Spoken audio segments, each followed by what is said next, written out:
शिवानी बहुत खूबसूरत औरत थी, लेकिन उसकी शादी साधारण से दिखने वाले एक लड़के से हुई थी, जिसे वो बिल्कुल पसंद नहीं किया करती थी। क्योंकि रवि देखने में तो उतना सुंदर नहीं था, ज्यादा कमाता भी नहीं था, जिससे शिवानी की सभी जरूरतों को पूरा कर सके। लेकिन शिवानी की हर रोज नई नई फरमाइशों को पूरा करने के चक्कर में उसके महीने की कमाई महीना खत्म होने से पहले ही खत्म हो जाती थी।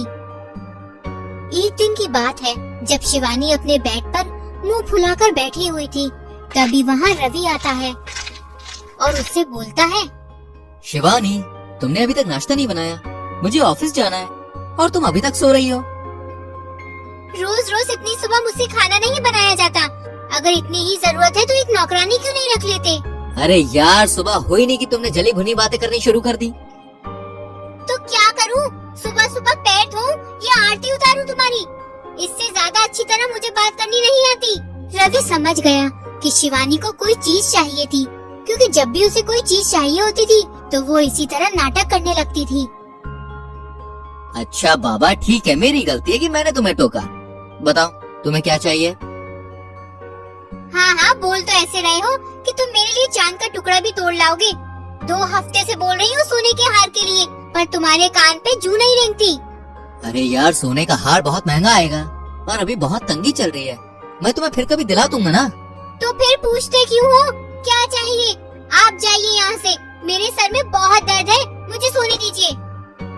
फिर रवि शिवानी को सोने का हार लाकर देता है। तब तक शिवानी की दूसरी फरमाइश तैयार हो जाती है। जो जरूरत रवि पूरी नहीं कर पाता, तो शिवानी अपनी अदाओं के जलवों से लोगों को रिझाती और उससे अपना काम निकालती थी। ये शिवानी की अदाओं का ही जलवा था कि वह 1 साल से किराने की दुकान से बिना पैसे दिए ही राशन उठाती थी। एक दिन जब मकान मालिक अपने घर का किराया मांगने आता है, तो शिवानी पप्पू से बोलती है, पप्पू भैया, मैं यहाँ से भागी थोड़ी न जा रही हूँ, आपको छोड़कर। I mean आपके मकान को छोड़कर। अरे शिवानी भाभी, भैया मत बोलिए, वो बोलिए ना, अच्छा लगता है। हाँ, अच्छा पप्पू जी। अरे शिवानी जी, मैं यहाँ किराया थोड़ी ना मांगने आया था। मैं तो यहाँ से गुजर रहा था, तो मैंने सोचा कि शिवानी भाभी से मिलता चलो। ये सुनकर शिवानी आहें भरती हुई बोलती है, ओहो, क्या पप्पू जी, आप बिना बड़े मतलबी हैं। इधर से गुजर रहे थे तो आ गए। कभी मन बनाकर हमसे मिलने भी आया करिए ना, हमें तो आपका इंतजार रहता है। शिवानी की बातें सुनकर पप्पू फूले नहीं समाता और बिना किराया लिए वहाँ से चला जाता है। एक दिन शिवानी अपनी बालकनी में खड़ी होती है, तभी उसकी नजर राजू पर पड़ती है। अरे यार, क्या लड़का है, कितना हैंडसम और मालदार भी है। एक मेरा पति है, ना तो शक्ल से अच्छा और ना ही पैसे में। मुझे तो ऐसा ही लड़का चाहिए था। मैं इसे किसी भी तरह अपना बनाकर ही रहूंगी। फिर उसी दिन जब राजू बाजार जा रहा होता है, तभी शिवानी आकर उसका रास्ता रोक लेती है। Any problem ma'am? मैम नहीं, शिवानी। शिवानी नाम है मेरा। शिवानी जी, क्या हुआ? आपने मेरा रास्ता क्यों रोका? आहा, तेरे मुंह से मेरा नाम कितना प्यारा लगता है। जी मैं समझा नहीं। बात ये है कि मेरा दिल आ गया है तुम पर और हम शादी करेंगे और साथ में रहेंगे। देखिए, आपको कुछ गलतफहमी हो गई है। मैं पहले से ही शादीशुदा हूँ। तो क्या हुआ? मुझे पता है, मैं भी तो शादीशुदा हूँ। मैं तो अपने पति को डिवोर्स दे दूंगी, क्योंकि पहली बार किसी को देखकर मेरे दिल में घंटी बज गई है। मेरा दिल आ गया है तुम पर। देखिए शिवानी जी, मैं अपनी बीवी से बहुत प्यार करता हूँ। मुझे आप में कोई इंटरेस्ट नहीं है। सॉरी। इतना बोलकर राजू वहाँ से चला जाता है। अरे यार, ये लड़का तो मेरी जान लेकर ही मानेगा। इसके नाम में भी मुझे हाँ सुनाई देती है। मैं भी देखती हूँ तुम मुझे कब तक इग्नोर करोगे। शिवानी बिना किसी की परवाह किए ही राजू का पीछा करने लगती है। फिर एक दिन अचानक राजू के घर की बिजली कट जाती है। तब राजू बाहर बोर्ड के पास जाकर देखता है तो किसी ने फ्यूज निकाल दिया था। इसे ढूंढ रहे हो? तुम यहाँ इस समय क्या कर रही हो? बस तुम्हारा दीदार करने के लिए आई थी, तुम मेरे पास आ जाओ। लो इसे मुझे दो। इतनी भी क्या जल्दी है, पहले मैं जो लेने आई हूँ वो तो ले लूं। शिवानी राजू की तरफ बढ़ती है, राजू पीछे हटता है। कब तक बचोगे तुम मेरे प्यार से? अरे मैं तुमसे कोई प्यार व्यार नहीं करता हूँ, तुम यहाँ से जाओ प्लीज। पर क्यों नहीं करते हो? एक बार ध्यान से तो देखो मुझे, मैं इतना सज सवर के आई हूँ और मैं तुमसे प्यार करती हूँ।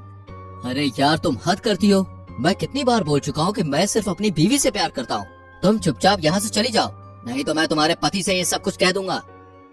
तुम उस नल्ले से क्या कहोगे? मुझे कोई फर्क नहीं पड़ता, बस मुझे तुम मिल जाओ। मैं तुम्हारे बिना नहीं जी सकती। तुम्हें अपनी पत्नी से डर लगता है ना? मैं कल तुम्हारे घर आऊंगी और उसे मैं अपने प्यार के बारे में बताऊंगी।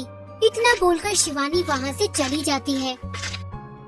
अगली सुबह शिवानी राजू के घर आती है, जहाँ राजू शिवानी को देखकर बोलता है, अरे पागल औरत, तुझे एक बात समझ में नहीं आती क्या? तुम मेरे घर तक आ गई हो। राजू की पत्नी माधवी ये सब देखकर एकदम भौचक्की रह जाती है कि आखिर ये सब क्या हो रहा है।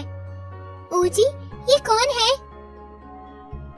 अरे राजू ने तुम्हें बताया नहीं, हम जल्दी ही शादी करने वाले हैं। ये क्या बोल रही है? जी आप मेरे साथ ऐसा नहीं कर सकती। अरे यार तुम थोड़ी देर चुप रहोगी? और तुम शिवानी यहाँ से निकल जाओ, समझी?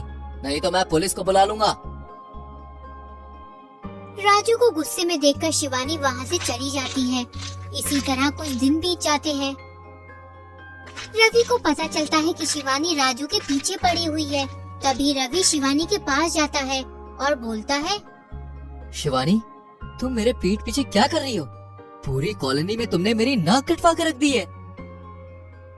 चिल्लाओ मत, तुम्हें अपनी इज्जत की इतनी परवाह है तो मेरी जरूरत क्यों नहीं पूरी करते हो? अरे तुम्हें मैंने कभी किसी चीज की कमी होने कब दी है? अच्छा, तुम्हें मुझसे इतनी ही प्रॉब्लम है तो तुम मुझे डिवोर्स क्यों नहीं दे देते? ये बात सुनकर रवि डर जाता है और वहाँ से चुपचाप चला जाता है। एक दिन शिवानी कहीं अपनी कार से जा रही होती है, तभी वो देखती है कि सामने से माधवी आ रही है। इसी के कारण राजू मेरी तरफ देखता तक नहीं है। आखिर इसमें कौन सी बात है जो मुझ में नहीं है? ये जब तक जिंदा है मेरा प्यार मुझे नहीं मिल सकता।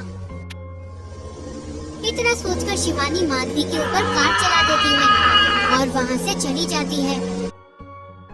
इधर माधवी को हॉस्पिटल ले जाया जाता है और एक्सीडेंट के कारण उसका बच्चा उसके गर्भ में ही मर जाता है। राजू को अपने बच्चे के मरने का बहुत सदमा लगता है और इधर शिवानी अपने घर पर बहुत खुश हो रही होती है। तभी वहाँ राजू की माँ आती है और शिवानी को एक जोरदार तमाचा मारती है और बोलती है, मुझे शर्म आती है तुम जैसी औरतों पर। औरत होकर अपने मतलब के लिए दूसरी औरत के बारे में नहीं सोचती तुम जैसी। तुमने आज एक माँ को अपने बच्चे से दूर कर दिया और औरत कहलाने का हक भी खो दिया। रवि में क्या कमी है? वो बेचारा तुम्हारी हर खुशी को पूरी करने की कोशिश करता है, पर पता नहीं तुम्हें कितना ज्यादा चाहिए। तुम्हारा लालच कभी खत्म नहीं होता। शिवानी को अपनी गलती का पछतावा होता है। जहाँ राजू अपनी पत्नी के पास बैठा रो रहा होता है, ये सब देखकर उसे अपने आप पर शर्म आती है और वो बिना कुछ किसी को बोले अपने पति को लेकर शहर छोड़कर चली जाती है।